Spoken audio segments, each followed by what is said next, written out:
come on to WrestleMania. AEW is giving the WWE a good run for its money when it's coming to putting on good shows. This last week, we saw Dynamite followed by Rampage live right after, kind of weirdly enough. And we saw the first main event, I want to say. Madness, that's why. Yes, but we saw a main event in Edge, Adam Copeland, the Rated R Superstar, and Christian, that transcended two different shows because they literally ended Dynamite and they went over and then forgot, oh, wait, we have this other show that's going to be on. So we might as well just click the screen and just start the next show. So they literally just switched the screens and were like, oh, yeah, we forgot. Normally, Dynamite goes over, but we forgot that we also have the show that's on the other side of this over. Yeah. So we might as well just start Rampage. So it's weird because Edge won the match like 30 seconds in the Rampage. Weird as hell, but a great match in Toronto at the Coca-Cola Coliseum. I know a lot of people were giving Edge slack last week when they were in Ottawa for Collision, and like no one was there. There was like 3,000 people, and they're like, oh, you could be in WWE right now getting ready for WrestleMania, but here you are like performing in front of nobody. But I think Dynamite showed you that, you know, they kind of put some of those insults away because it was full like 8,000 people or so. Coca-Cola Coliseum in Toronto, home of the Toronto Marlies. The place in which hosted Roadblock back in 2016, that little pseudo pay-per-view right before WrestleMania 32 that's Dean Ambrose versus Triple H in the main event. But a good sold-out crowd, a great show overall. Okada's a new champion. Yep. Adam Copeland's a new champion. How is AEW going to follow this up? Is this the end of this little run here of amazing shows? No, not necessarily. I feel like they got some. I feel like they, you know, we've mentioned some, you know, the recent hirings of their personnel backstage department. So I mean, Jen Pepperman, you know, we talked about that on multiple episodes. I feel like somebody like her, you know, we don't obviously, you know, you and I are not in the backstage. We're not listening to what Jen and Tony Khan are talking about. But my assumption is, I hope my assumption's correct. I hope that Tony Khan just lets Jen do her thing. Jen Pepperman, she's a very talented person, and I think if he just lets her do it and he just writes the checks and he's still there, kind of a thing, we're going to be okay. I feel like they're going to do some really good things with this division. I mean, Tony Storm is still money. I mean, we still have some stuff to do with Mercedes Moné. I did say it right on the first time this time. So we have a lot of stuff, and this whole Chris Jericho Hook thing has gotten interesting. I'm a Hook guy. I think Hook's going to be. I think he's a future star in this business. I mean, he's on his way up, but I feel like he's one of those guys that, you know, by the end of this decade, we're going to be like, yeah, he's one of the names that we're going to be looking for as upper echelon wrestlers going into the next decade after that. So like he's super young, super talented, got the bloodlines of his dad Taz. He has a good look. You know, he played Division I lacrosse. Like the kid's an athlete. So I mean, that's good.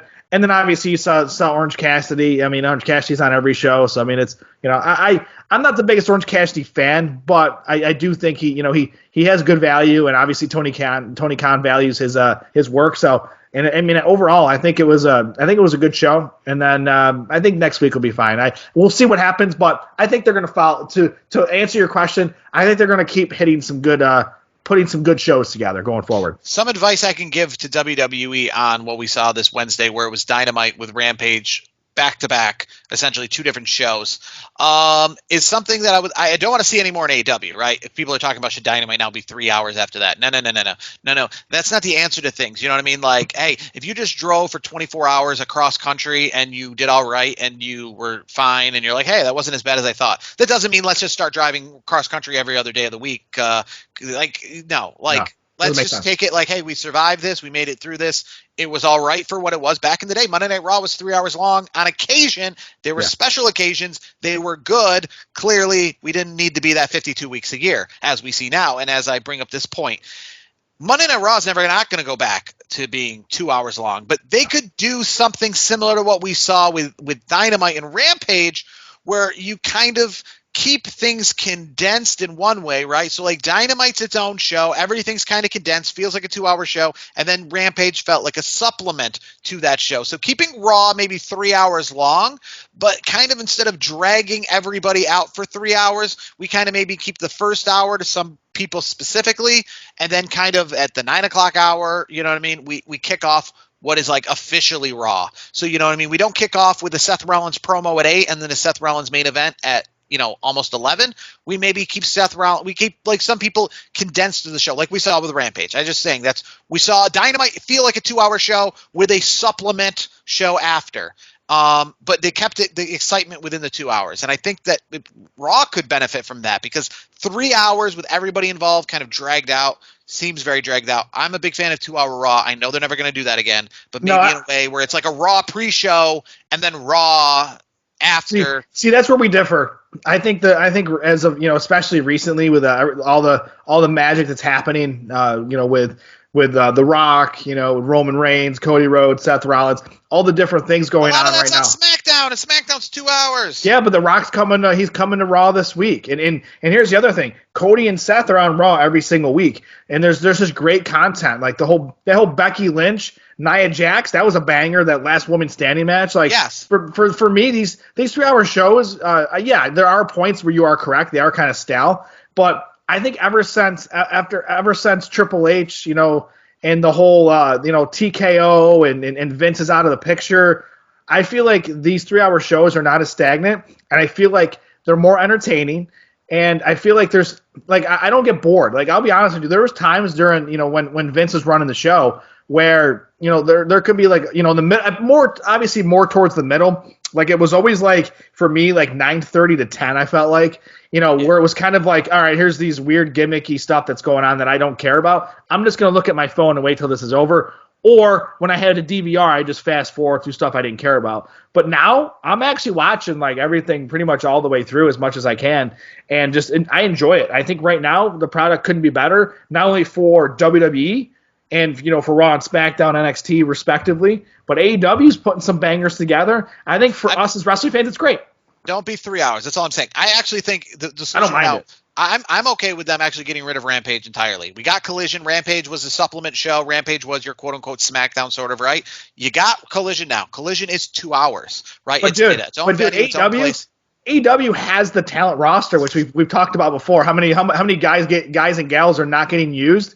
They have the roster to do it. They just don't. And I mean, I'm not saying they should do it, but I'm saying from a roster construction where Tony Khan brings everybody in, they do a few things for like a month or two, and then you don't see them really hardly anymore. It's to me, they have the roster for it. I just don't think they can do it at this point. I think WWE's doing it the right way, but I don't want to see SmackDown 3 hours. Keep Raw at 3 hours, and I'm good. Yeah. I will say with like AEW, and you talk about, the roster to do it. This is where like Vince Russo comes in and always talks about how he never created a wrestling show back in the day. He created a variety show. And I kind of like that idea when it comes to the weekly wrestling. That's why when I was a kid, I used to love pay-per-views, because that was a time where we'd watch nothing but wrestling.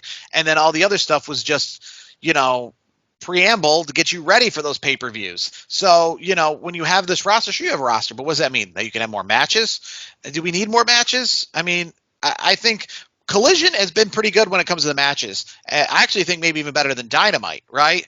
But Dynamite's been the overall better show. But I just think I guess Rampage, if you want Rampage to be like the new AEW Dark, where it's just like an hour of matches, no stories, no promos, maybe, you know what I mean? But yeah, I think they just have enough shows now where they don't need they have 4 hours of programming every week. They've only been a company for 5 years. I just think, that 5th hour, is it needed? No. I mean, the only reason I watched Rampage is because it literally clicked on after Dynamite this week, for the most part, because it's one of the only shows that's consistently not live, right? And because WWE's got so much programming. Exactly. I understand you don't look at WWE, but you got to look at your audience. Your audience is trying to absorb all of this at once. So just like us here at this podcast, we know that we're not the only place you're coming for wrestling content. So we try to make it as concise as we can, because we know that if you're watching 2 hours of wrestling podcasts per week, you're probably not giving us all 2 hours of that time. And the companies probably should think about that as well when it comes to the content they're putting out there. Yeah. But overall, I mean, AEW, they've been competing pretty well, and they're starting to move into the extra pay-per-view market as well with Dynasty coming up. So hopefully AEW keeps firing on all cylinders.